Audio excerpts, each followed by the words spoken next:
sesungguhnya Allah sedang memberikan kepada kita sekian banyak fadilah dan keutamaannya. Karena sungguh sangat mulia orang-orang yang berada di majelis ilmu. Orang-orang yang berada di majelis ilmu adalah orang-orang yang akan dimudahkan baginya jalan menuju surga Allah. Dalam hadis dikatakan oleh Rasulullah sallallahu alaihi wasallam, "Man salaka tariqan yaltamisu fihi ilman, sahalallahu lahu tariqan ilal jannah." Barang siapa yang menempuh satu jalan di mana tujuannya adalah untuk mendapatkan ilmu, maka Allah akan mudahkan baginya jalan menuju surga.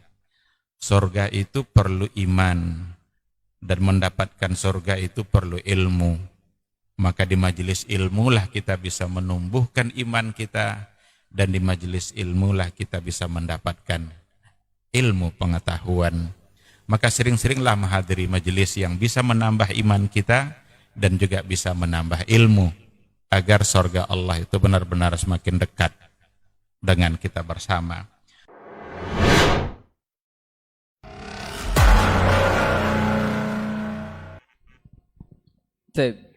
Bismillah, Assalamualaikum warahmatullahi wabarakatuh. Alhamdulillahirabbil alamin, wassalatu wassalamu ala asyrafil anbiya'i wal mursalin wa ala alihi wa ashabihi rasulillahi ajmain, wa ba'd. 91,1 FM Radio Robani, merajut ilmu dan peradaban, generasi Robani dan pemirsa KMTV dimanapun Anda berada di kesempatan malam hari ini. Senang sekali kita kembali berjumpa di program Pondasi Podcast Dakwah Islami.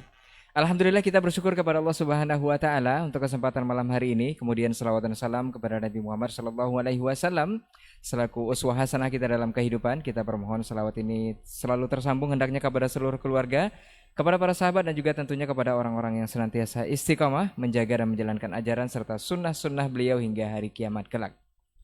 Baik, generasi Robani dan pemirsa KMTV, juga ikhwah sekalian, kaum muslimin dan kaum muslimat dimanapun Anda bisa menyimak siaran kita. Kita di Pondasi malam hari ini sudah memasuki episode ke-22, dan alhamdulillah untuk kesempatan malam hari ini juga kita sudah bersama guru kita Ustadz Dr. Helmi Basri LCMA Hafizahullah Ta'ala, dan kita akan bahas sebuah tema yang bertemakan, kalau dibilang judul ini agak sedikit menyedihkan atau seperti apa dan bagaimana, nanti kita akan bahas selama 1 jam ke depan lebih kurang. Yaitu tema yang akan kita bahas adalah usah dipisah. Seperti apa dan bagaimana, kita akan bahas bersama guru kita Ustadz Dr. Helmi Basri LCMA Hafizahullah Ta'ala. Kita sapa dulu beliau. Assalamualaikum warahmatullahi wabarakatuh. Assalamualaikum warahmatullahi wabarakatuh. Sehat malam hari ini, Ustadz? Alhamdulillah. Alhamdulillah. Tapi Ustadz, kita akan membahas sebuah tema usah dipisah, Ustadz. Ini kalau usah dipisah kayaknya sedih, Ustadz ya. Ustadz, mungkin pertanyaan pertama, Ustadz, katanya kehidupan dunia ini, Ustadz, itu harus seimbang, Ustadz. Banyak yang mengatakan seperti itu karena dunia dan akhirat itu 50-50, 50-50. Tapi kita telik juga dalam Al-Quran ada yang mengatakan ayat Allah Subhanahu wa taala itu wal akhiratu khairul laka minal ula. Itu akhirat itu lebih utama kehidupannya. Apakah ini kontradiksi atau berlawanan atau bisa disamakan atau seperti apa, Ustaz? Nah, fadhal, Ustaz. Bismillahirrahmanirrahim. Alhamdulillah wassalatu wassalamu ala Rasulillah wa ala alihi wa sahbihi wa mawala. Ikhwati fillah, sahabat podcast ya yang dimuliakan Allah, ikhwah yang hadir di studio pada malam hari ini, kita bersyukur pada Allah Subhanahu wa taala. Alhamdulillah pada malam hari ini kita dimudahkannya untuk mengisi waktu kita dengan berbagi, belajar, yang mudah-mudahan ini bisa menjadi ibadah bagi kita bersama. Salawat dan salam juga untuk Rasulullah Sallallahu Alaihi Wasallam, jangan pernah putus untuk kita ucapkan. Mudah-mudahan di akhirat kelak kita bisa mendapatkan syafaatnya. Baik, ikhwati fillah, tema yang akan kita angkat pada malam hari ini adalah usah dipisah. Memang dipisahkan itu kadang menyedihkan. Atau berpisah itu memang sesuatu yang sering tidak baik atau mendatangkan sesuatu yang tidak baik. Tapi yang akan kita bahas pada malam hari ini adalah satu permasalahan yang memang harus didudukkan antara dunia dengan akhirat, antara kehidupan dunia dengan kehidupan akhirat. atau antara amal-amal dunia dengan amal-amal ukhrawi. Apakah itu merupakan sesuatu yang terpisah atau justru jangan dipisahkan? Dalam Al-Quranul Karim itu ada banyak ayat yang memerintahkan kita untuk mengambil keduanya. Di antaranya apa yang ada di dalam surat Al-Qasas, di antaranya adalah Bismillahirrahmanirrahim, wabtaghi fima ataqallahu daral akhirah wa la tansa nasibaka minad dunya. Raihlah fima ataqallahu daral akhirah.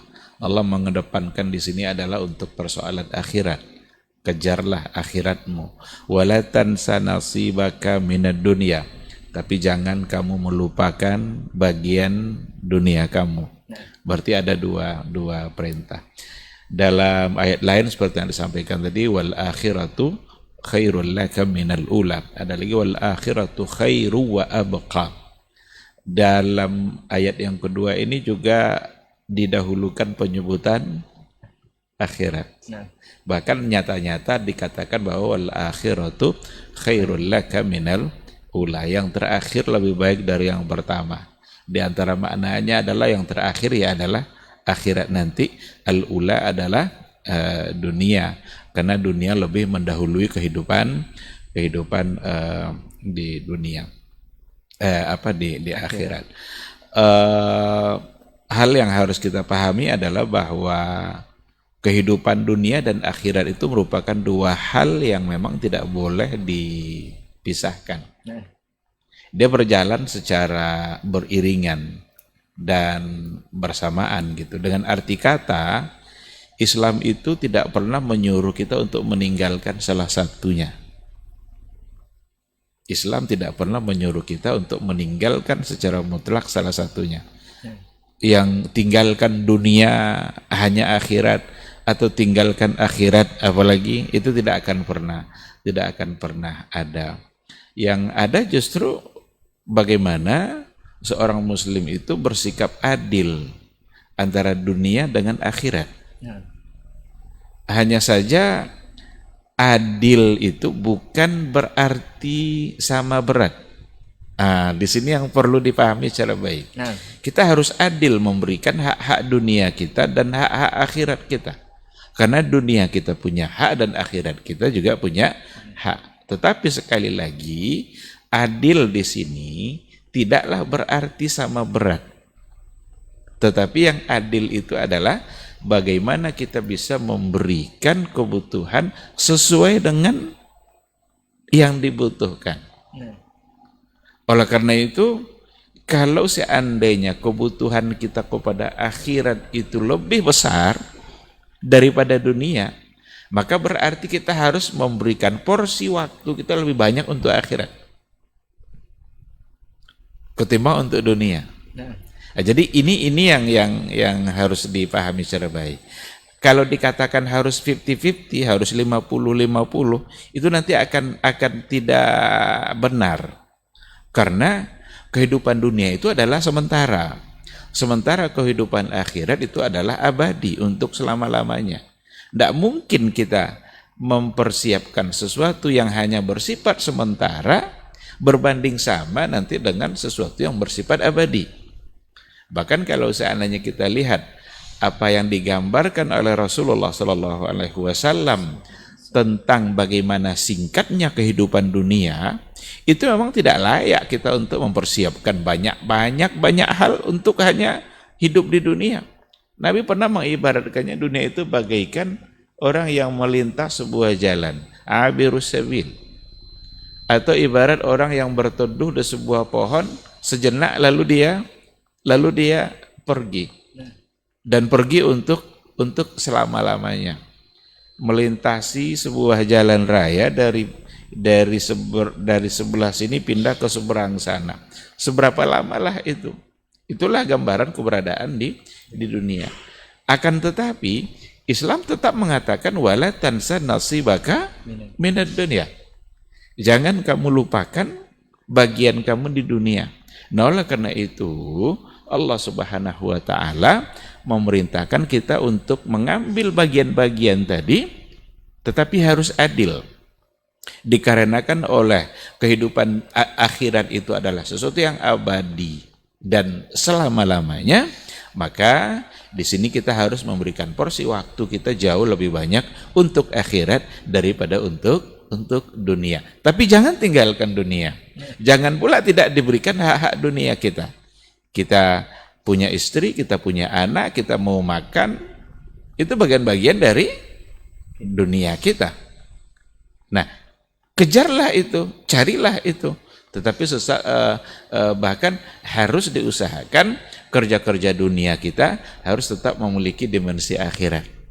Nah, jadi apapun yang kita kerjakan di dunia ini harus memiliki dimensi akhirat sebisa mungkin. Walaupun persoalannya persoalan dunia, tapi usahakan itu tetap harus mendatangkan pahala dan mendatangkan kebaikan bagi akhirat kita.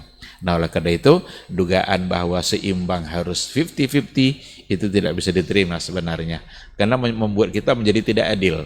Kita memberikan dunia besar, sementara akhirat kita berikan sama dengan dunia, sementara kebutuhan kita pada akhirat jauh lebih besar daripada kebutuhan kita kepada dunia. Sekarang seperti itu, wallahu a'lam. Ustaz, barangkali boleh dikoreksi kalimatnya, bukan seimbang, tapi yang dimaksud seimbang ini adil mungkin Ustaz ya. Adil, memberikan sesuatu yang pada tempatnya atau pada porsinya tempat. Ustaz ya. Betul. Nah Ustaz, dari keterangan hadis ada juga yang mengatakan bahwa kehidupan dunia ini tidak lebih dari seekor sayap nyamuk kalau tidak salah Ustaz ya. Iya. Yang jadi pertanyaan, kenapa Allah memberikan kita kehidupan dunia Ustaz? Apakah ini dengan segala kenikmatannya ini kita kan sering loss atau sering kehilangan dengan memaknai ini Ustaz? Bagaimana ini Ustaz? Itu salah satu dari gambaran betapa kecilnya dan hinanya dunia. Tidak berartinya dunia. Nah, bagaikan sayap seekor lalat. Nah. Bahkan yang lebih dahsyat lagi perumpamaan Nabi itu ketika diibaratkan dunia bagaikan bangkai yang begitu busuk dan bau, itu memberikan gambaran kepada kita bahwa dunia itu sesungguhnya sangat kerdil gitu, sangat kecil. Tidak perlu itu yang perlu kita perjuangkan banyak-banyak. Tidak perlu kita menghabiskan waktu kita untuk sesuatu yang ternyata tidak berarti gitu. Namun Allah Subhanahu wa taala sudah menyiapkan kemauan dunia, dan kemauan dunia yang dipandang besar oleh orang-orang hari ini atau oleh manusia kapanpun itu sesungguhnya kecil. Nah, kan bagaikan seekor lalat. Nah. Kita tahu lalat itu adalah makhluk yang sangat kecil, itu pun sayapnya pula. Begitulah digambarkan dunia. Maka perumpamaan itu sebenarnya mengajak kita agar tidak menghabiskan waktu kita untuk mengejar dunia yang ternyata dunia itu sangatlah kecil di mata Allah Subhanahu wa taala. Kita harus memandang bahwa dunia itu memang kecil dan bukan itu segala-galanya. Bahkan itu adalah hanya perantara jembatan menuju kita sampai kepada akhirat. Dan Allah dengan Rahman dan Rahimnya, dengan kasih sayangnya, Allah juga sudah berikan kenikmatan-kenikmatan yang ada di dunia. Raihlah kenikmatan dunia itu, silahkan untuk diambil kenikmatan dunia yang disediakan oleh Allah Subhanahu wa taala. Tetapi sekali lagi itu tidak akan berarti apa-apa nanti dengan kenikmatan yang ada di akhirat. Kenikmatan yang di akhirat itu akan jauh lebih besar. Maka gunakanlah nikmat dunia ini untuk memburu, mengejar dan meraih kenikmatan yang sesungguhnya yang ada nanti di akhirat kelak. Nah, jadi memaknainya mungkin dunia ini jembatan saja untuk menuju kehidupan akhirat Ustaz ya. Tempat kita melintas menuju ke Boleh dunia. Disederhanakan seperti itu Ustaz ya. Iya. Nah Ustaz, urusan dunia dan akhirat itu kata para ulama, bahkan tadi sudah dijelaskan juga itu tidak saling terkait atau tidak boleh dipisah atau tidak usah dipisah Ustaz. Iya. Tapi bagaimana dengan statement hari ini Ustaz yang kebanyakan jangan bawa-bawa urusan dunia jangan bawa urusan akhirat dalam perkara dunia. Bahkan itu sesuai juga dengan hadis Nabi katanya, antum a'lamu bi umuri dunyakum. Iya. Kamu lebih paham urusan dunia kamu, jangan bawa akhirat. Ini seperti apa? Ya, hadis itu ada dan hadisnya sahih insyaallah. Itu diucapkan oleh Rasulullah sallallahu alaihi wasallam ketika dia melewati seorang petani kurma, lalu Nabi mengusulkan sesuatu yang dia pandang itu baik dalam perkembangan kurma itu. Kalau nggak salah jangan dicangkok atau jangan apa gitu. Dilakukanlah oleh sahabat itu sesuai dengan yang dianjurkan Nabi. Ternyata kurmanya di tahun berikutnya tidak sebaik yang sebelumnya. Ditanya lagi, didatangi lagi ya Rasulullah, jadi begini dia. Ketika itulah Nabi mengatakan, antum a'lamu bi umuri dunyakum. Kalian lebih paham dengan perkara-perkara dunia kalian. Jika saya sampaikan kepada kalian yang terkait dengan agama, ambil itu. Tapi untuk persoalan dunia kalian lebih tahu. Hadis ini sebenarnya bukan untuk kita harus mengabaikan akhirat dalam masalah dunia, bukan itu arti dari hadis itu. Tapi hadis itu artinya adalah makna yang terdapat di dalam hadis itu, Nabi membolehkan kita untuk berkreasi dalam persoalan dunia kita. Kan kita hidup di dunia nih, banyak persoalan-persoalan yang kita laksanakan mungkin dalam masalah muamalah, seperti ekonomi, budaya, dan lain sebagainya. Manusia boleh berkreasi dalam persoalan muamalahnya. Dalam masalah transaksi ekonomi umpamanya, barangkali akan bisa berkembang. Apa yang ada pada sekarang jauh berkembang dan dulu tidak pernah ada. Maka dibolehkan untuk berkreasi dalam persoalan dunia. Akan tetapi kreativitas anak manusia dalam persoalan dunia ini harus sejalan dengan dawabit atau batasan-batasan agama. Ini yang membuat dia menjadi tidak terpisah antara dunia dan akhirat. Jangan dimanfaatkan nanti hadis ini untuk kita berbuat semaunya di dunia ini tanpa memandang batasan-batasan itu. Dalam masalah budaya umpamanya, budaya itu kan kreasi manusia. Manusia yang berbuat, manusia yang menetapkan, mereka yang menyukainya, buatlah, silakanlah. Tetapi jangan sampai nanti berbenturan dengan batasan-batasan agama. Kalau sudah berbenturan dengan batasan agama, kita akan menjadi salah. Oleh karena itu, hadis itu sama sekali bukanlah memisahkan antara urusan dunia dan akhirat, tetapi membolehkan kita untuk berkreasi dalam perkara-perkara dunia kita, tetapi kreativitas itu harus selalu di bawah payung agama. Harus di bawah dan sejalan dengan ketentuan-ketentuan dan dawabit syariah. Transaksi ekonomi silakan, tapi jangan ada riba, jangan ada gharar, jangan ada zulm. Budaya silakan kembangkan, tapi jangan ada syirik, jangan ada nanti hal-hal yang sifatnya menghina orang lain. Jangan ada di situ hal-hal yang ternyata berbenturan dengan apa yang diperintahkan oleh agama. Sehingga kalau seandainya ada budaya yang bertentangan dengan agama yang harus dikedepankan. Budaya ini harus dirubah. Jangan teruskan kreasi itu. Kita harus sadar bahwa kesalahan itu harus kita hentikan dan tinggalkan kepada budaya yang memang lebih baik. Ustaz, seperti itu. Mohon izin lagi Ustaz. Ini antara kehidupan dunia dengan kehidupan akhirat juga Ustaz. Dari awal tadi kita sudah membahas bahwa keduanya tidak boleh dipisah atau usah dipisah dan harus adil dalam porsinya masing-masing. Ini ada 2 kelompok berseberangan Ustaz. Sebagian besar ada yang memaknai kehidupan akhirat itu dengan zuhud Ustaz. Jadi lebih merasa cukup dengan kehidupan dunia, lebih mementingkan kehidupan akhirat. Di satu sisi lagi ada kelompok yang mengatakan hidup hanya sekali Ustaz, nikmati saja. Ini seperti apa ini Ustaz? Iya, nikmatilah untuk hal-hal yang memang dihalalkan. Nah, boleh kita menikmati dunia, boleh menikmati yang seberat sayap lalat tadi itu, silakan diambil. Tetapi sekali lagi nikmatilah sesuai dengan apa yang diatur oleh agama. Kalau seandainya ada orang yang punya duit banyak, punya harta, boleh enggak dia memilih-milih restoran mana dia mau makan, dipilih restoran yang paling enak? Boleh, silakan, asalkan halal. Nah, kan begitu. Berarti asalkan halal itu aturan agama. dia bebas boleh memilih restoran yang mana, itu urusan dunia. Dia boleh, dia nikmatilah. Karena Allah berikan dia kekayaan. Nanti kalau seandainya sampai masa haul dan nisabnya, bayarkan zakatnya. Berarti dia memberikan kewajiban-kewajiban yang memang sudah diletakkan pada pundak dia. Ada amanah dalam membayarkan zakat bagi mereka-mereka yang kaya. Nah, oleh karena itu, hidup kan hanya sekali, nikmatilah dalam batasan-batasan yang syar'i. Lalu ada orang yang memilih, kalau begitu yang di sisi yang lain, zuhud sajalah terhadap dunia tidak perlu dikejar, dipahami zuhud itu baik-baik. Nah, ini dia. Memahami zuhud itu perlu sebenarnya. Abdurrahman ibn Auf itu kaya raya tapi rajulun zahid.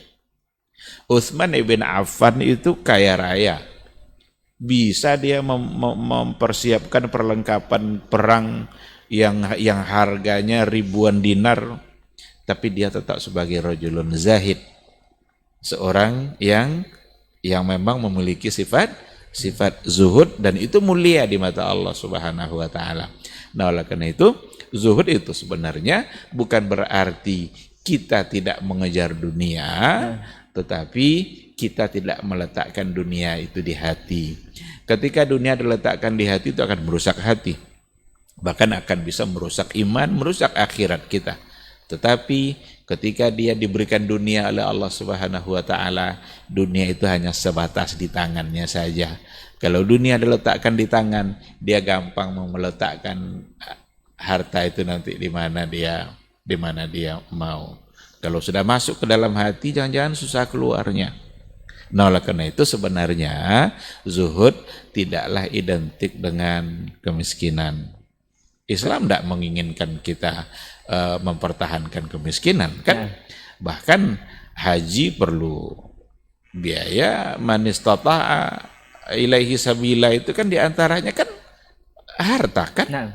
Bagaimana mungkin kita bisa berhaji kalau seandainya tidak punya harta? Maka ketika diperintahkan haji bagi orang yang mampu, sesungguhnya di situ tergambar bahwa kita harus punya harta, harus punya uang. Zakat itu perintah agama, aqimus shalah wa atuz zakah. Bagaimana mungkin dia menjadi muzaki kalau seandainya dia tidak punya harta? Kan nggak punya harta, ya berarti menjadi mustahik. Padahal itu perintah berzakat. Kita tidak diperintahkan jadi mustahik, kan? Kita diperintahkan justru menjadi muzaki gitu. Maka bekerjalah, berusahalah. Nah, oleh karena itu pahami baik-baik istilah-istilah agama itu, kan banyak mustalahat diniyah itu yang kadang-kadang disalah pahami gitu, atau diarahkan kepada makna-makna yang salah. Banyak sekali. Di antaranya adalah zuhud. Ada lagi jihad. Itu kadang juga diarahkan kepada makna-makna lain yang menyudutkan Islam. Padahal jihad itu luar biasa mulianya. Karena jihad dalam Islam itu dalam bentuk yang bervariasi. Kan bisa dengan harta, bisa dengan lisan, bisa dengan berperang dalam artian melawan musuh yang memang dia memusuhi agama Islam. Nah, jadi pahami baik-baik mustalahat yang ada dalam agama kita. Jadi bukan diartikan zuhud ini ya cukup dengan pakaian yang itu saja mungkin, atau cukup dengan makanan yang ini saja. Bahkan ada juga sebagian orang yang memaknai zuhud itu dengan bahkan untuk kebersihan tubuh sendiri tidak dihiraukan. Itu makna zuhud. Kalau seandainya dia memilih begini, dia punya dunia, dia punya kekayaan, tetapi dia ingin makan yang sederhana. Bagus. Nah, tidak pula menjadi terlarang. Itu artinya, dan itu menandakan bahwa harta tadi nggak masuk ke dalam hatinya, nggak membuat dia menjadi sombong, nggak membuat dia menjadi congkak, angkuh. Karena kalau harta masuk ke hati, angkuh dia, akan sombong dia. Itu kesombongan yang datang dari orang-orang kaya karena harta sudah masuk ke dalam hatinya. Sekarang dia punya uang banyak, udahlah tapi saya ingin makan yang sederhana, boleh, enggak apa-apa, asalkan tetap itu dalam batasan menjaga kesehatan diri dia. Tapi kalau enggak pula dia makan-makan, nanti kan Allah ingin hamba itu membuktikan dan senang dengan nikmat yang diberikan oleh Allah Subhanahu wa taala. Katanya zuhud, Ustaz. Jadi ketika dia memilih sesuatu yang memang itu adalah dia bisa, dan itu bagian dari syukur dia terhadap nikmat Allah yang diberikan tanpa melupakan kewajiban-kewajiban yang lain, itu juga bagian dari kebaikan sebenarnya. Nah, maka dalam hal itu ya seperti yang tadi itu, ketika dia memilih kesederhanaan, itulah sebenarnya yang zuhud itu kan banyak istilah-istilah seperti yang kita katakan tadi, ada zuhud, ada wara, ya kan, ada takwa gitu kan. Ini 3 istilah ini juga bagian dari mustalahat diniyah gitu. Kalau takwa itu kan menjaga diri dari yang diharamkan. Kalau wara itu menjaga diri dari hal-hal yang syubhat. Syubhat dia halal atau tidak. Udahlah saya pilih tidak ambil. Mungkin halal bagi dia, tapi dia lebih berhati-hati. Maka wara itu kehati-hatian. Sedangkan zuhud itu menjaga diri dia dari hal-hal yang sebenarnya boleh dia untuk melakukannya. Sebagai orang yang punya uang, dia bisa membuat rumah 4 atau 5 tingkat umpamanya. Nah. Tapi udahlah, saya memilih rumah yang sederhana. Berarti zuhud. Nah, dan itu berarti juga bahwa zuhud itu tidak berbanding sama dengan kemiskinan. Nah, jadi jangan sampai disalah artikan lagi, Ustaz. Iya. Nah, Ustaz, jadi bagaimana sebenarnya, Ustaz, untuk barangkali boleh diulang lagi yang harus dipisah tadi, sebenarnya dunia yang masuk ke hati tadi, Ustaz ya. Iya. Itu yang harus dipisah. Tapi kalau kehidupan dunia dengan kehidupan akhirat itu sebenarnya tak usah dipisah, jadi diseimbangkan saja atau diberikan porsi yang adil untuk keduanya. Ini poin berikutnya, Ustaz, bagaimana agar setiap urusan dunia kita itu selalu dibimbing oleh perkara agama, Ustaz. Karena kita menyadari setiap kita membuka mata dari awal itu seluruh kegiatan kita hampir di sana bernilai atau dibimbing oleh perkara agama dari A sampai Z sebenarnya. Kayak kita bangun tidur, sudah ada bacaan doanya, kita menuju ke kamar mandi, masuk ke kamar mandi, bahkan itu semua sudah diatur. Itu kan adalah perkara akhir atau perkara agama, Ustaz. Ini bagaimana menyadarkan atau membuka mata kita bahwa setiap perkara akhirat itu sebenarnya berseimbangan atau tidak bisa dipisah dengan perkara dunia. Iya. Nah, Ustaz. Disinilah pentingnya kita memahami agama ini secara luas. Agama harus dipahami, jangan setengah-setengah atau jangan garis besarnya saja. Nah. Karena Islam ini mengajarkan kita ada yang secara garis besar, ada yang secara detail. Kalau seandainya kita berbuat dalam persoalan dunia kita, bagaimana persoalan dunia kita ini harus selalu dibimbing oleh agama kita. Tidak ada cara lain selain daripada kita paham dengan bimbingan-bimbingan agama kita itu. Kita harus paham batasan-batasan dalam beragama. Contoh, boleh enggak kita berupaya untuk mendapatkan sebuah jabatan? Itu kan urusan dunia. Nah.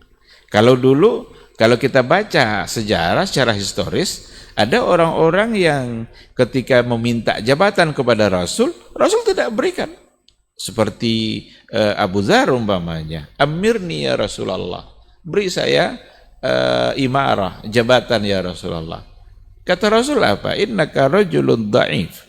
Sesungguhnya kamu, wahai Abu Dzar, adalah rajulun dha'if. Kamu lemah. Imarah itu adalah amanah. Dan itu di akhirat nanti menjadi nadamah, menjadi sebuah penyesalan. Nampak oleh Nabi rajulun dha'if, berarti tidak pantas untuk diberikan. Tetapi ada seorang utusan kabilah, seorang utusan dari kabilah yang di pedalaman Arab yang datang menemui Rasul untuk mempelajari Islam, diajarkan Islam itu oleh Rasulullah Shallallahu Alaihi Wasallam, dan setelah itu justru Nabi mengangkat dia sebagai pemimpin untuk kaumnya agar dia bisa berdakwah, ya kan? Nah, berarti persoalan jabatan kita di dunia itu masalah dunia. Bolehkah kita dapatkan? Boleh, silakan. Tetapi bagaimana persoalan dunia kita ini harus selalu dibimbing oleh agama. Di sini nanti enggak usah dipisah itu. Jadi jangan dipisah. Kalau dipisah nanti antara jabatan dengan agama, maka dia akan menjadi pejabat yang tidak baik. Karena tidak punya dawabit, tidak punya kriteria. Jabatan hanya sekedar mengejar kekayaan pribadi.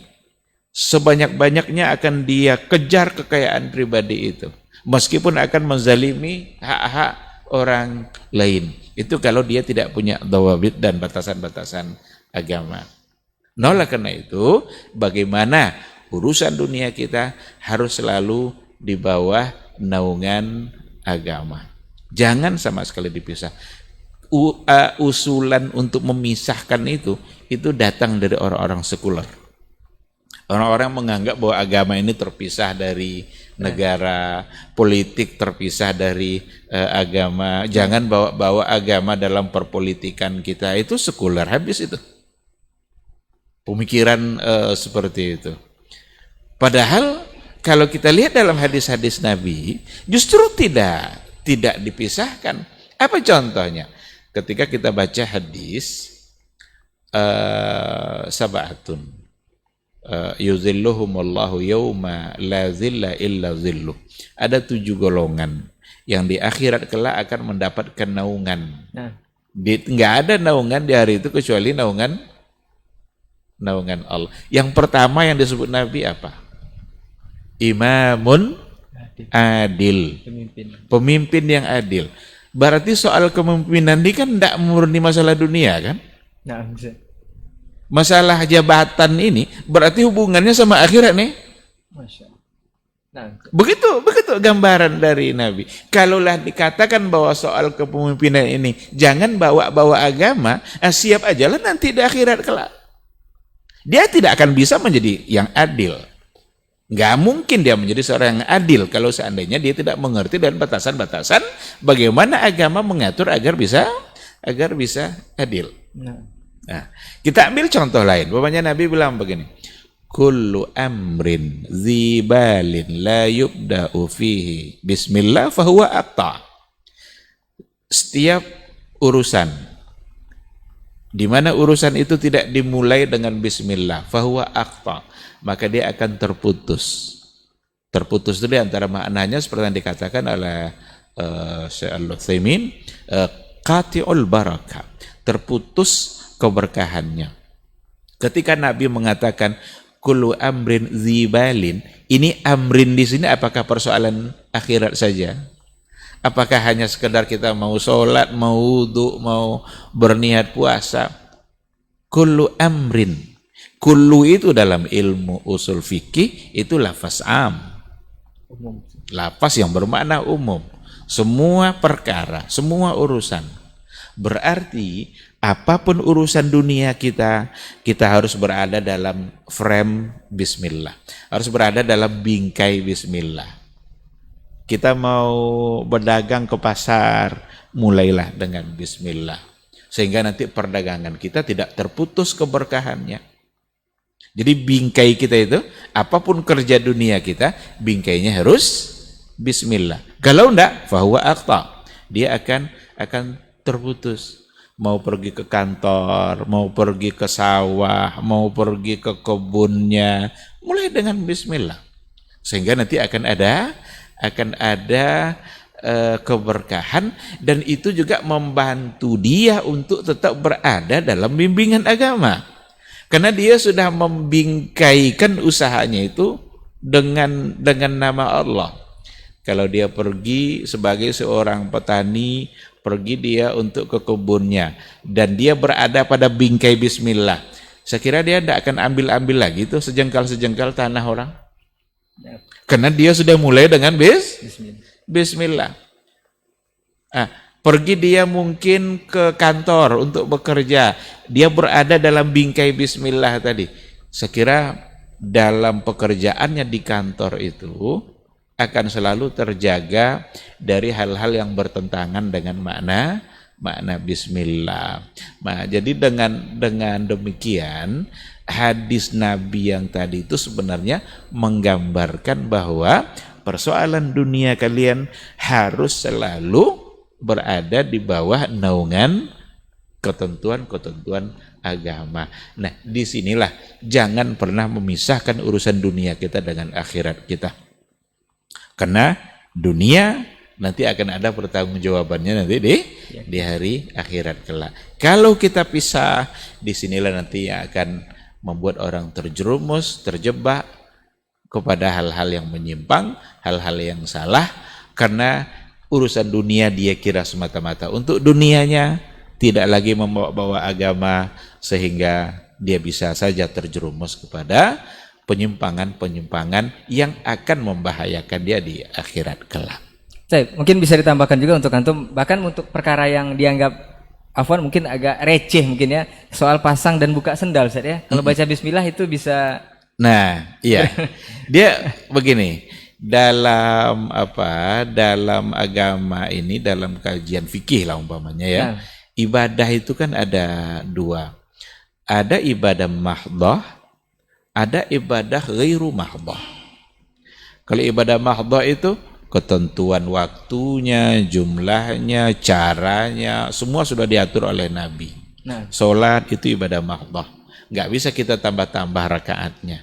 Dari mana kita memulai dan dari mana bagaimana kita mengakhirinya. Itu nggak ada cerita lain selain daripada melihat kepada apa yang diajarkan oleh Rasul Sallallahu Alaihi Wasallam. Tapi ada nanti ghairu mahdhah. Ghairu mahdhah itu tidak seperti itu.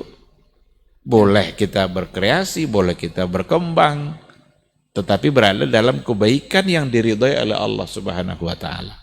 Sehingga definisi ibadah yang lebih luas seperti yang dikatakan oleh Syekhul Islam Ibn Taimiyah, ibadah itu ismun jami'un likulli ma yuhibbuhullahu wa yarda. Satu istilah yang masuk ke dalamnya apa saja yang diridhai dan dicintai oleh Allah Subhanahu wa taala.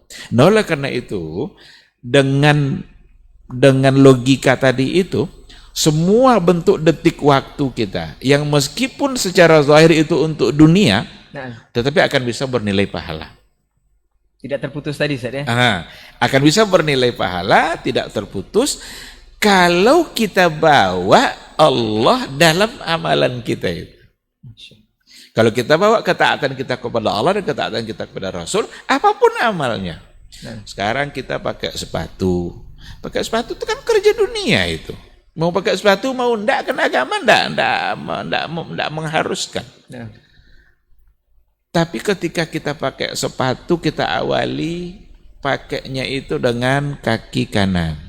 Kenapa kita dengan kaki kanan? Karena Rasul kita suka memulai dari yang sebelah kanan. Rasulullah Sallallahu Alaihi Wasallam itu yuhibbut tayammun fi tana'ulihi wa tarajjulihi. Bahkan sisir rambut, tarajjul itu kan sisir rambut. Rasul memulai dari sebelah kanan. Sekarang mau ke kantor, mau ke tempat kerja, bercermin, kita ambil sisir. Kita mulai dari sebelah kanan. Niatkan karena itu adalah yang disukai Nabi kita. Mengikuti sunnah Rasul. Maka sisir rambut kita ketika itu akan menjadi pahala. Padahal perkara dunia. Padahal perkara dunia. Itulah indahnya Islam ini. Jadi nggak ada agama manapun yang bisa menjadikan setiap waktu kita bernilai pahala kecuali Islam yang dibawa oleh Rasulullah Sallallahu Alaihi Wasallam. Sarapan. Kenapa kita sarapan? Agar kita kuat untuk keluar mencari nafkah. Karena mencari nafkah itu adalah kewajiban agama saya sebagai seorang suami untuk anak dan istrinya. Maka sarapannya akan bernilai pahala. Mencari nafkahnya akan bernilai pahala. Dia tidak ibadah mahdhah, tetapi dia menjadi satu kebaikan ketika kita kaitkan nanti dengan Allah dan dengan Rasulullah Sallallahu Alaihi Wasallam. Kan boleh aja orang kalau mau pakai sandal kaki kiri dulu, kan tidak ada syaratnya kan? Tidak sah pakai sandal kalau tidak diawali kaki kanan, kan tidak ada itu kan? Tetapi ketika dia awali dengan kaki kirinya, dia tidak dapat pahala. Rugi ya? Rugi dia. Nah, sekarang bagaimana agar pahala itu numpuk terus gitu? Bagaimana Setiap waktu yang diberikan oleh Allah ada nilai pahalanya. Bahkan tidur saja. Nah, coba bayangkan, tidur saja. Kalau seandainya niatnya untuk memperkuat fisiknya agar bangun beribadah, maka tidurnya akan menjadi pahala. Begitulah indahnya Islam dan begitulah sayangnya Allah Subhanahu wa taala kepada hambanya. Masya Allah. Ternyata banyak hal yang sebenarnya kita anggap biasa saja, itu ketika kita niatkan mencontoh Rasul dan sesuai dengan yang dikatakan Ustaz tadi bisa bernilai pahala Ustaz ya. Bisa tidak terputus di sisi Allah Subhanahu wa taala. Ustaz, di dalam banyak ayat Al-Qur'an kalau kita lihat banyak menyandingkan antara iman dan hari akhir Ustaz. Amanu wal yaumil akhir. Itu selalu disandingkan di beberapa ayat Al-Quran atau banyak di ayat Al-Quran yang menyandingkan seperti itu. Apakah ini mengisyaratkan juga atau indikasi bahwa perkara dunia dan perkara akhirat ini tidak boleh dipisah? Karena apa yang kita yakini di dunia ini suatu saat nanti akan berbalas di akhirat. Atau boleh diterjemahkan seperti ini juga, benarkah semua urusan kita ini di dunia ini adalah semuanya perkara agama atau perkara akhirat? Ini seperti apa Ustaz? Ya. Sebagai seorang yang beriman, memang dia harus yakin bahwa dunia ini bukanlah akhir dari sebuah kehidupan. Nah. Tapi justru dunia itu ada sekedar jembatan menuju untuk kehidupan yang sebenarnya. Itu sebagai seorang mukmin harus seperti itu. Karena ada dulu pada masa Rasul itu kaum Dahriyin. Dahriyun itu orang-orang menganggap bahwa dunia ini akan berakhir urusan kita dengan kematian. Jadi kematian itulah akan mengakhiri semuanya. Nah, maka pada masa dulu ternyata sudah ada. Ateis itu sudah ada. Itu ilhad. Dalam bahasa akidahnya ilhad. Orangnya mulhid. Ateis, nggak meyakini dia adanya Rabb gitu. Jadi bukan perkara baru itu. Bukan perkara baru. Nah. Kalau ada orang hari ini yang sok-sok ateis, ya itu ngikut jahiliyah dulu aja itu. Jangan bangga pula dengan fikrah yang seperti itu. Wa ma yuhlikuna illa dahar. Nggak ada yang menghancurkan kita, mengakhiri semua masalah kita illa dahar, kecuali tunggu masa berakhir dunia saja. Kematian selesai sudah. Orang beriman tidak. Orang beriman meyakini bahwa akan ada kehidupan akhirat yang akan dijadikan kesempatan untuk membalas apa yang telah mereka lakukan dalam kehidupan di dunia. Jadi apapun kehidupan di dunia akan ada balasannya nanti di akhirat. Ketika disebutkan beriman kepada Allah dan beriman dengan hari akhir, dan itu ada pada ayat, ada pada hadis gitu, menggambarkan bahwa sesungguhnya apa yang kita kerjakan selama kita di dunia sebagai orang beriman sekarang ini, nanti akan ada balasannya di hari akhirat kelak. Orang-orang yang tidak beriman kepada Allah, orang-orang yang melakukan kemaksiatan kepada Allah, orang-orang yang durhaka kepada Allah dalam kehidupan dunianya, maka akan ada pula nanti balasannya dalam kehidupan di akhirat kelak. Ini yang harus diimani secara baik. Sehingga dengan meyakini itu, kita akan berpikir panjang nanti untuk melakukan kesalahan-kesalahan di dunia, karena akan ada balasannya di akhirat. Allah yang akan membalas, akan ada hisab. Kita ditimbang nanti amal kita itu mana yang berat.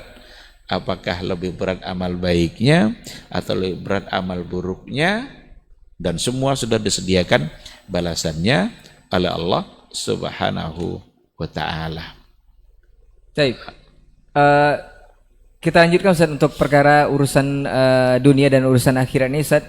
Kalau kita melihat kehidupan para ulama terdahulu, ulama-ulama kibar terdahulu, ada riwayat yang mengatakan bahwa mereka itu lebih, kalau bisa dibilang lebih memilih kehidupan akhirat Ustaz, dengan banyaknya menuntut ilmu, dengan banyaknya menghasilkan karya-karya, bahkan meninggalkan juga sebagian perkara yang dikatakan adalah sunnah Rasulullah SAW, seperti ulama-ulama yang meninggalkan tidak menikah atau semacamnya Ustaz. Apakah ini bertentangan atau kontradiksi dengan bahasan kita ini Ustaz? Tidak bertentangan. mereka sebagai contoh, bisa dijadikan sebagai contoh bahwa memberikan porsi besar untuk akhirat ketimbang untuk dunia. Nah. Karena mereka paham betul bahwa akhirat itu jauh lebih lama daripada dunia. Adapun hal-hal yang mereka tinggalkan itu untuk sesuatu yang mereka punya alasan. Oh, itu kan bukan sunnah Rasul, itu kan sunnah Nabi, kenapa ditinggalkan? Nah. Mungkin sunnah yang satu itu dia tinggalkan karena satu pertimbangan, tapi sunnah-sunnah yang lain banyak mereka kerjakan semuanya. Kenapa dia punya pertimbangan? Contoh umpamanya ada di antara mereka yang tidak menikah. Nah. Bahkan ada sebuah buku ditulis oleh Dr. Abdul Fattah Abu Ghuddah. Judulnya Al-Ulama Al-Uzzaf. Artinya ulama-ulama bujangan. Jadi dikumpulkannya sejarah ulama-ulama yang bujangan-bujangan itu. Imam Nawawi termasuk yang bujangan, bahkan Ibnu Taimiyah ya. Setelah diteliti, ada berbagai macam alasan, ada berbagai macam sebab kenapa dia tidak lakukan. Di antaranya adalah kesibukan mereka dalam mencarikan ilmu, mendalami agama, atau kesibukan mereka dalam mempertahankan kebenaran yang terkadang mereka sering keluar masuk penjara.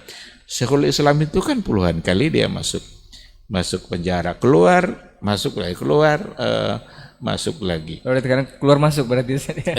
Nah. Yang dikhawatirkan nanti kalau seandainya dia menikah, jangan-jangan dia menzalimi perempuan atau tidak memberikan haknya sesuai dengan yang dianjurkan oleh agama. Nah, itu di antara alasan yang memang alasan itu bisa diterima. Jadi mereka mengedepankan kalau dalam kajian maqasidus syariah itu ada namanya fikih muwazanah. Al-muwazanah bainal masalih wal mafasid. Fikih pertimbangan, menimbang-nimbang mana yang lebih maslahat. Apakah maslahatnya menikah atau tidak menikah. Jangan sekali-kali dipahami bahwa mereka yang tidak menikah itu karena mereka benci sunnah Rasul. Enggak.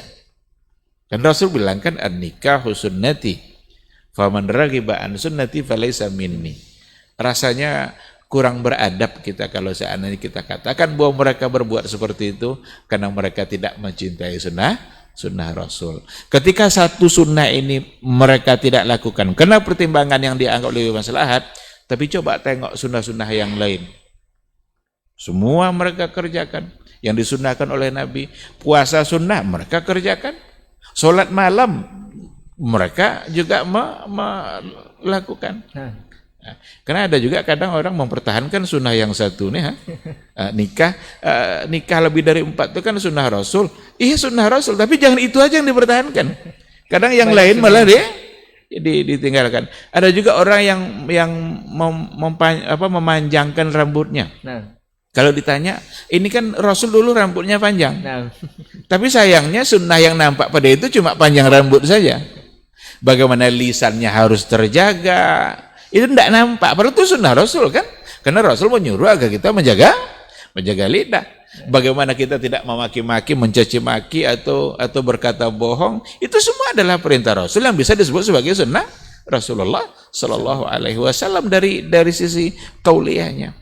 Nah, oleh karena itu, ketika ada di antara mereka yang tidak mengerjakan yang tadi itu, bukan karena mereka membenci sunnah Nabi, tapi karena ada pertimbangan-pertimbangan yang memang bisa disebut sebagai pertimbangan syar'i.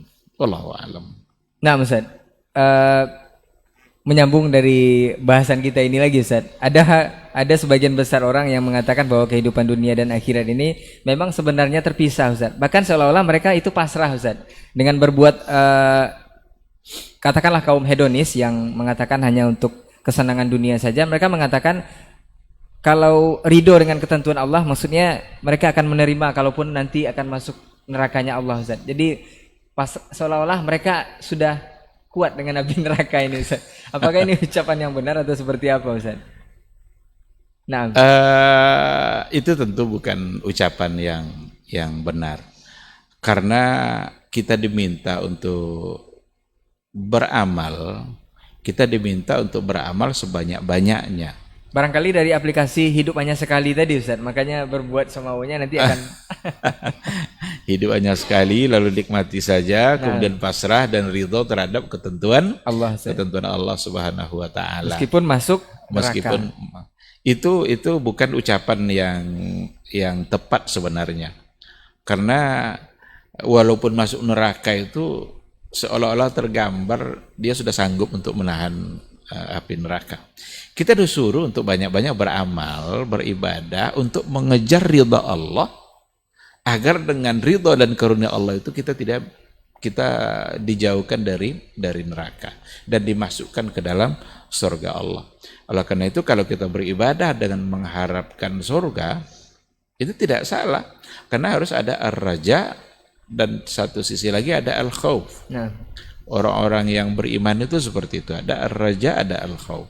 Ar-raja itu penuh harap. Jadi ada harapan-harapan yang ingin didapatkannya dengan kebaikan-kebaikan yang dia lakukan. Mudah-mudahan masuk surga. Bukankah Allah menjanjikan surga bagi orang-orang berbuat baik? nah. Lahum jannatun na'im, lahum maufiratun.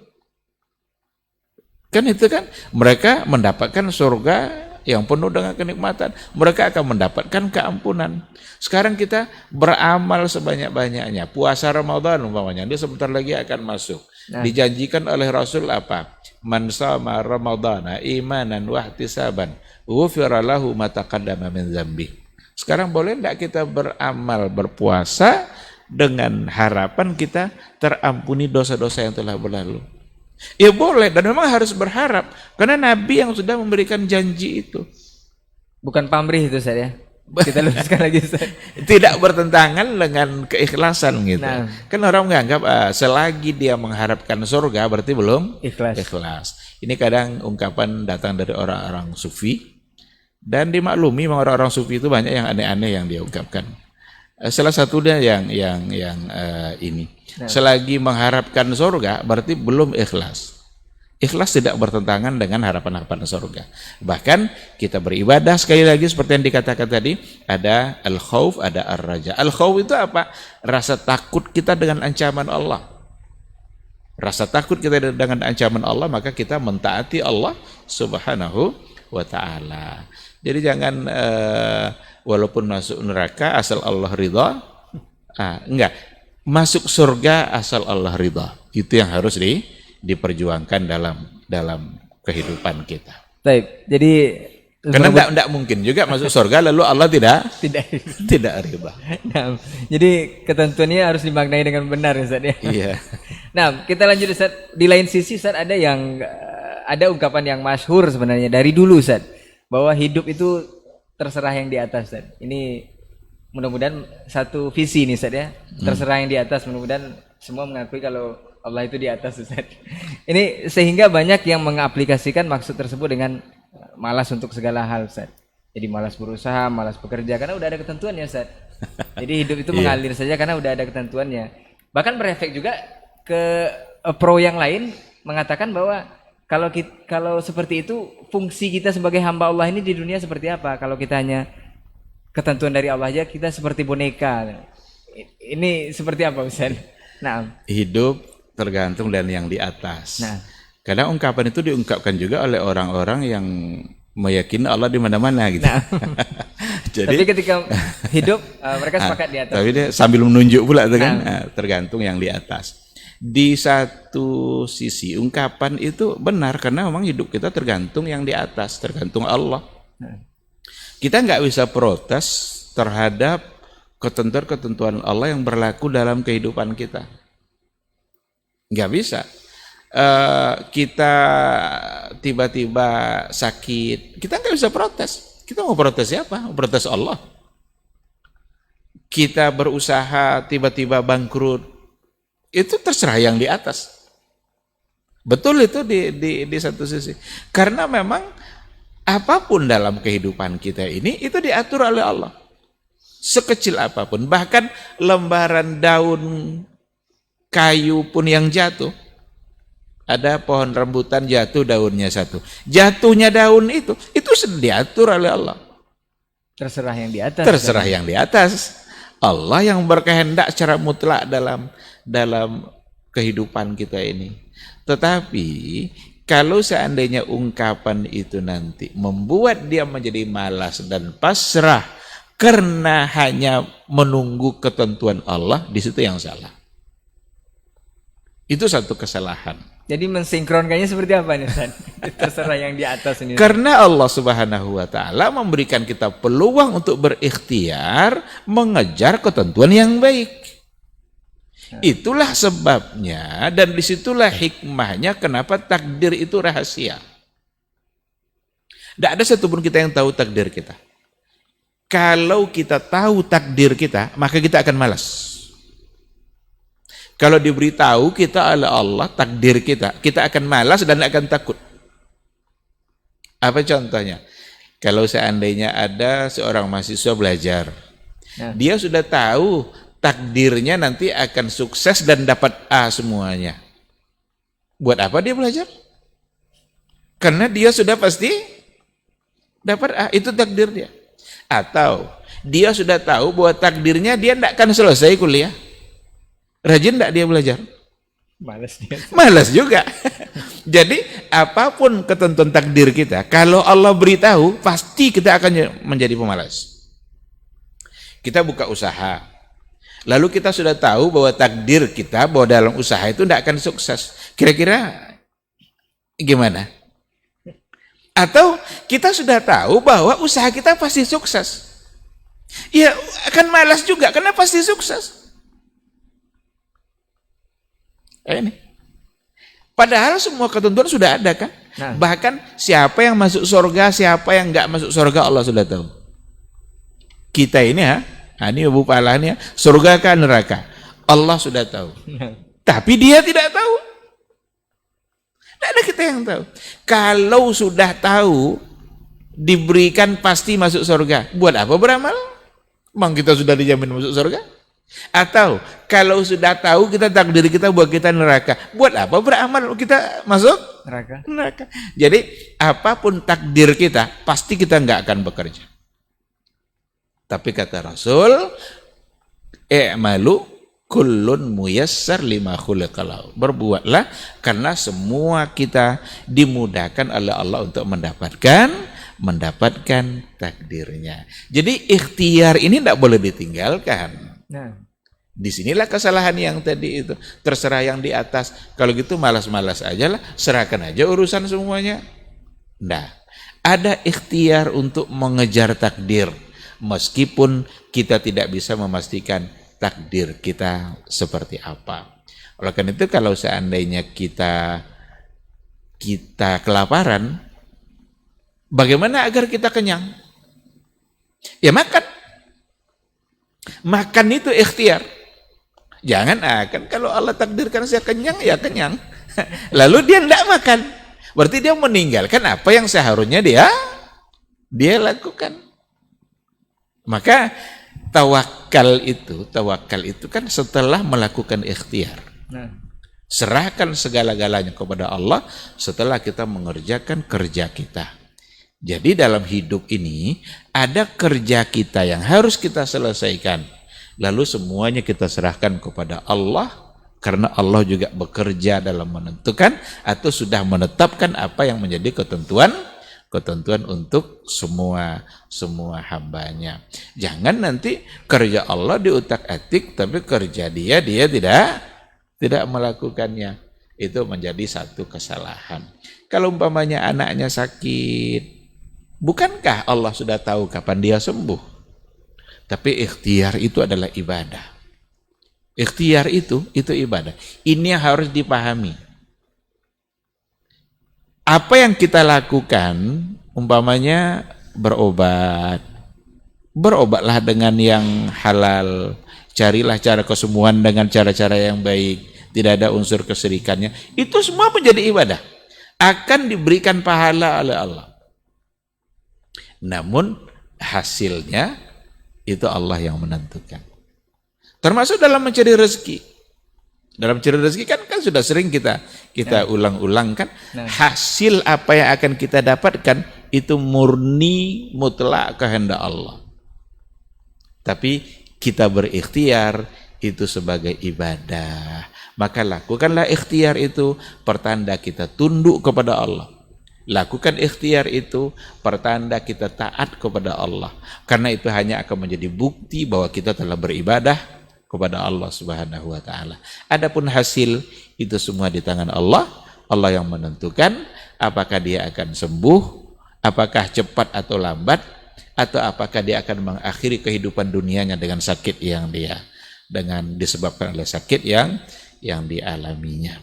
Ustaz, apakah usaha atau ikhtiar kita ini dalam hal takdir ini bisa merubah takdir kita, Ustaz? Setelah kita berusaha atau seperti apa, Ustaz? Kita tidak bisa mengatakan merubah takdir karena kita tidak tahu takdir. Nah, kita baru bisa mengatakan merubah takdir kalau kita tahu takdir kita apa. Maka kita tidak merubah takdir, tetapi kerja kita bisa berpengaruh kepada takdir kita. nah, Jadi kerja kita bisa berpengaruh kepada takdir kita. Kalau seandainya ada orang yang dalam keadaan miskin umpamanya, dia ingin mendapatkan harta kekayaan, dia bekerja ini ikhtiar, yang mungkin dengan bekerja ini sebagai cara untuk mendapatkan yang diberikan oleh Allah, walaupun tidak pasti. Maka kerja kita itu bisa berpengaruh kepada takdir kita. Tapi kita tidak bisa mengatakan merubah takdir karena memang kita tidak tahu takdirnya seperti apa. Karena kerja kita itu pun sesungguhnya adalah takdir dari Allah Subhanahu wa taala. jadi karena kita tidak tahu juga itu dirubah atau tidak, Ustaz ya. Tapi Ustaz, Masya Allah sangat luar biasa berbincang kita hampir selama 1 jam ini, hampir 1 jam, Ustaz.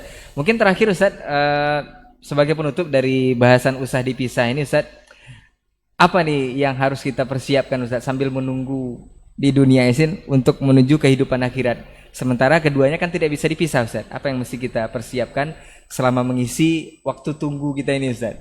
Nah, fadhal, Ustaz. Iya. Dalam setiap aktivitas dunia kita, jangan melupakan Allah. Nah, Bawa terus dalam niat kita untuk kebaikan-kebaikan yang bisa kita dapatkan di akhirat kelak. Apapun yang kita lakukan. Walaupun secara zahir mungkin hanya perbuatan dunia, tetapi apapun perbuatan dunia kita selalu bawa Allah di situ, selalu ikutkan niat baik, selalu ikutkan niat untuk mengikuti apa yang diperintahkan oleh Allah dan oleh Rasulullah SAW. Sehingga kerja-kerja dunia kita selamanya nanti akan bernilai pahala dan akan memberikan kebaikan bagi kehidupan kita di akhirat kelak. Dan yakinlah bahwa semua bentuk hasil dari kerja-kerja dunia kita itu tidak ada satupun yang benar-benar dari kerja kita. Kerja kita itu hanya seperti yang kita katakan tadi, itu adalah ikhtiar dan ibadah. Semua hasil kerja dunia kita itu hanya diatur dan ditentukan oleh Allah Subhanahu wa ta'ala. Maka bersyukurlah kita mendapatkan kebaikan dari kerja dunia kita, dan bersabarlah ketika kerja dunia yang kita lakukan ternyata tidak mendapatkan hasil sesuai dengan yang kita inginkan.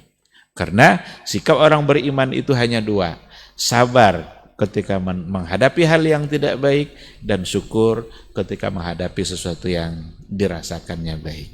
Wallahu subhanahu wa ta'ala. Baik, jazakallah khairan Ustaz untuk ilmunya dan bincang-bincangnya di malam hari ini. Mudah-mudahan podcast kita malam hari ini bisa bermanfaat untuk antum semua. Dan ingat, usah dipisah antara kehidupan dunia dengan akhirat, tapi berikan porsi yang adil antara mereka berdua dengan menyeimbangkan, dalam arti kata adil tadi, Ustaz ya. Boleh dikatakan juga dari pesan terakhir Ustaz tadi, kejarlah bonus-bonus di dunia ini untuk meraih pahala di akhirat. Karena untuk dunia aja kita bikin bonus, Ustaz. Pengen bonus gitu untuk apalagi untuk perkara akhirat. Untuk perkara dunia antum pasti pengen bonus, dan untuk perkara akhirat harusnya lebih lagi. Afwan untuk semua salah kata Gila bicara. Jazakallah khairan untuk perhatian antum semua.